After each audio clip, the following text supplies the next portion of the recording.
up, guys? This is Matt from RamseyVoice.com, and I'm a real vocal coach and singing teacher.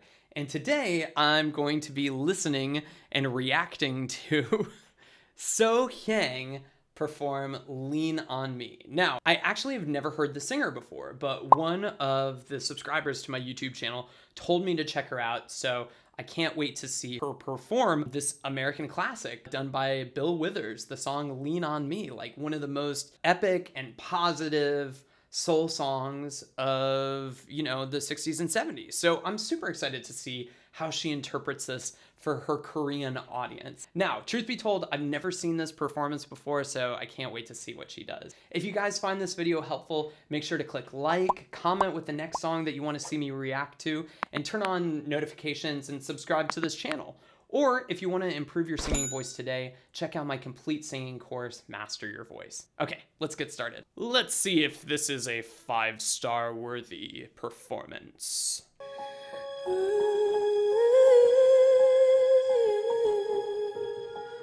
Doing it in the key of A flat.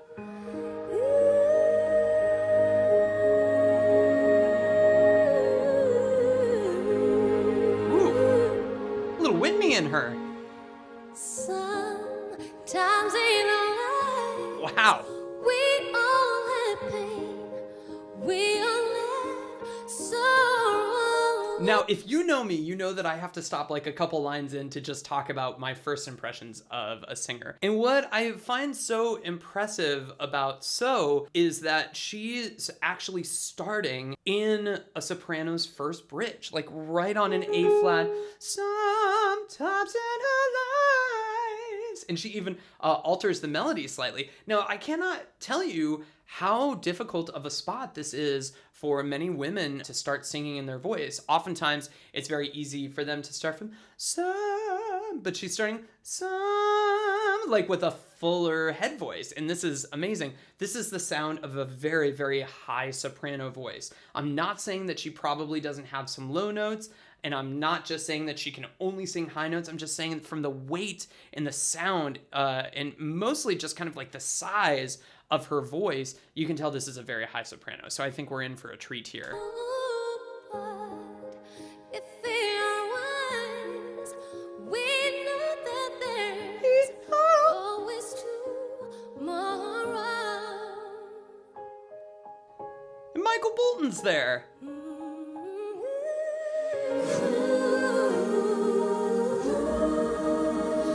Lean on me when you're not strong. I'll be your friend.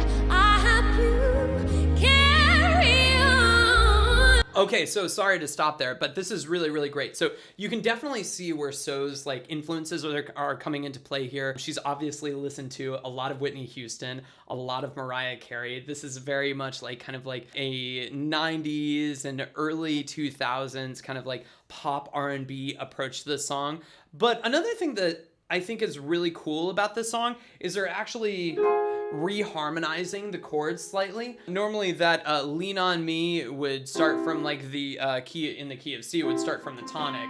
So lean on me when you're not strong, and go on from there. But in this case, since we're in the key of A flat, rather than going from that, lean on me, she's actually starting from the F minor below that, which is the relative minor. And I know that this is all nerdy kind of like music theory talk, but what I think is really interesting about that is like she's created this kind of sound of like a darkness to be like, lean on me when you're not strong. And she goes on from there. And some songs are just begging for this kind of reharmonization, just begging for this kind of treatment. And I'm so glad to see that she's doing that. So I feel that this is very different, and it actually adds a new layer of complexity and artfulness to the song. I'm going to rewind a second so that we don't miss anything. I help you carry on. Oh, it won't be long till I'm gonna need somebody to lean on, please, please. So we got our A flat 5 up there. That, and this is such like kind of like a coloratura soprano move to be so easy up that. and she's so good at. There's so much flexibility in her voice. And if you notice, there's only a couple of notes so far that she's really chosen to kind of belt on. For it won't be long till I'm gonna need. You know, she's choosing the places where she's adding more voice. Ready to lean on, please,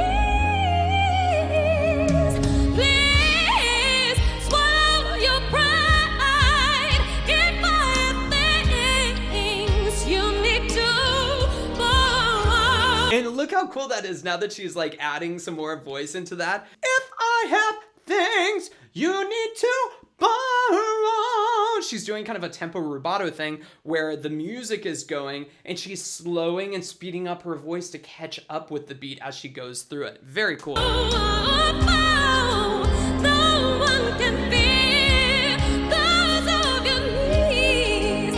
Oh, and that was a very interesting thing that happened on that needs. I think that she meant to disconnect it into her head voice, but I don't think it actually went exactly the way that she wanted it to, because you can actually tell that her voice kind of flipped a little bit, maybe more than she wanted to. I know that's a little bit of a complex idea to understand, but I can go from those of your needs, and I can make it flip if I wanted to, but it was almost like she wanted to make it flip, but she went too far, and she kind of lost it, or lost her footing for a second. Let's listen to that part again.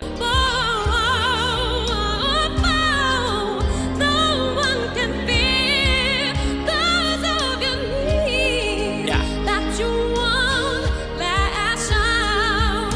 Sometimes in our lives we all have pain, we all have sorrow. But if we're wise, we know that there's always tomorrow.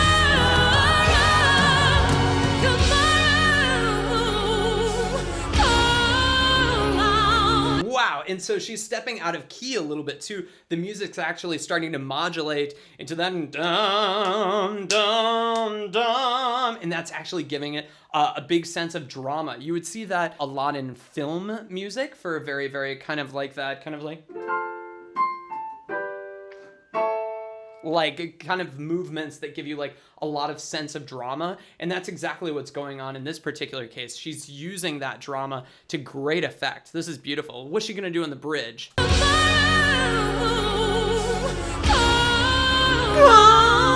Little intentional vocal break there too, and that was really smart.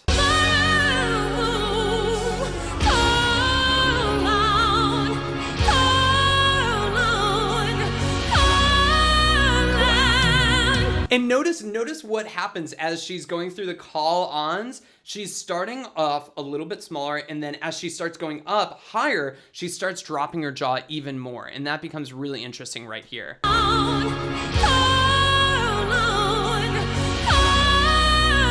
Higher, yeah.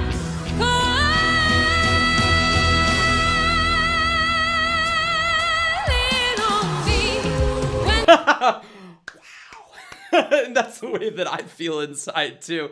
And what I thought was really interesting about that call that she did, or maybe it was the word on, but you can see how spread her mouth is to give those really bright harmonics. She's spreading it slightly to get it even more kind of bright sounding. And again, that's not something that I recommend for beginner singers, but this is a woman that knows every inch of her voice, so she can pull it off great.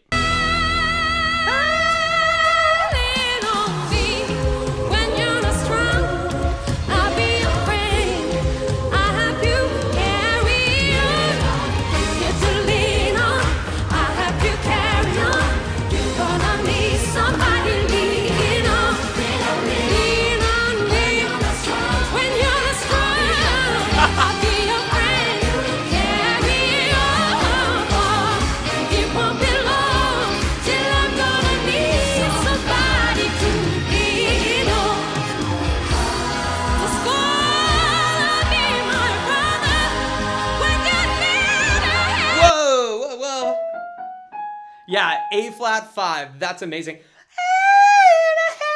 She's got so much room up there, but she's changing the word need into like a need a hand to give it just a little bit more of a tone up there. Wild. This is like turned into almost like a Broadway performance or interpretation of the song. It started off very sincere and interesting, and it's turned into this this kind of like almost Broadway spectacle.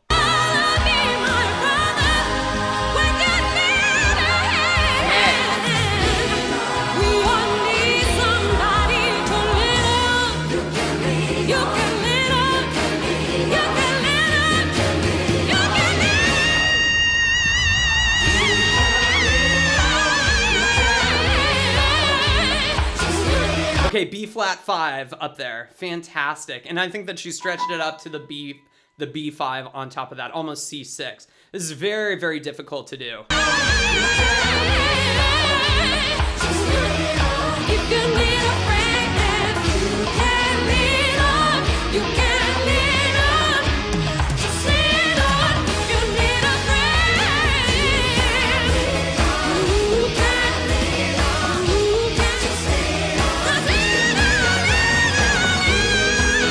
And just watch that. I can't do it, but it. Yeah, so from a B flat 5 down to an A flat 5, she's singing lean on, lean on. But look at the aperture of her mouth as she's singing that. She's not singing lean on, she's going lane on, almost like to lane on in order to actually get some more resonance up on those top notes. Amazing. Watch it one more time and watch for the lean on.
And the last thing that I'll say about that hasn't been said before is just watch her tongue position and that. I can't do it in my voice. I thought I could, but I can't. Just watch how forward her tongue is. It's very flat. She's going Lennon. It's raised in the back, but it's very front in the forward, and that's going to give her a little bit more cut that she's looking for. And you can see that in the shape of her tongue here. There's a tiny bit of space right there in the front, behind her front teeth. But other than that, it's very, very close.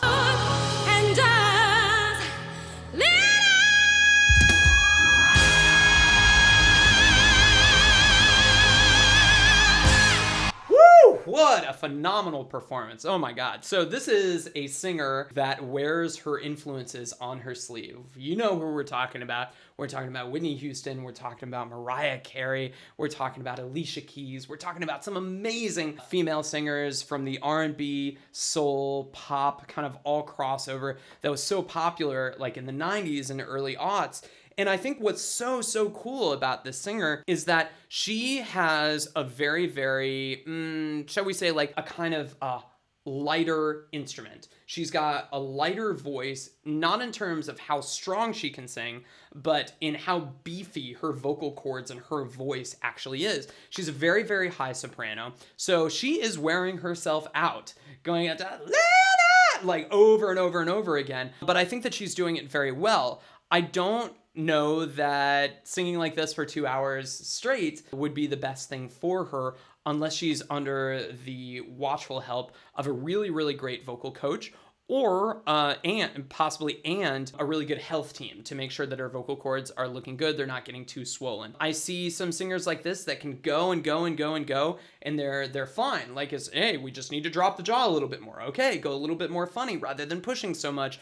up there, and they can really sing that way for a while. But I would just make sure that, you know, she's continuing to work with somebody really, really good and really, really qualified to decompress her voice after she does these really, really crazy performances, not to mention a great warm-up before she starts. So I have to give this performance a 5 out of 5 stars. There's so much great stuff that you can learn from it, from the vowel positions to the tongue positions to just some of the musical choices that the band and her probably made together. It's a fantastic performance. Now, if you guys found this video helpful, make sure to hit like, comment with the next song that you want to see me react to, and make sure to subscribe and turn on notifications for this channel. Or if you're ready to get started and improve your singing voice, check out my complete singing course, Master Your Voice.